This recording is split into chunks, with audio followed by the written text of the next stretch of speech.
Magandang gabi mga pips. Ganito po yung itsura ko kapag nakasakay po ako ng car seat. Nakataas po yung paa ko at pinapalaki ko yung mata ko kahit di naman siya malaki. Kaya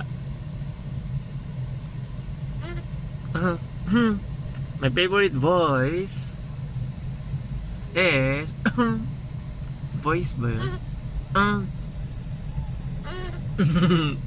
Ganyan po siya pag bagong gising.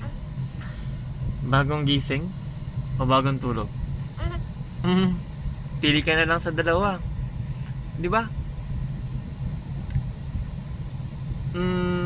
Sabihin mo, Caleb, say,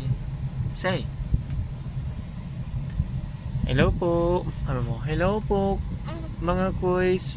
Hello po, mga sis.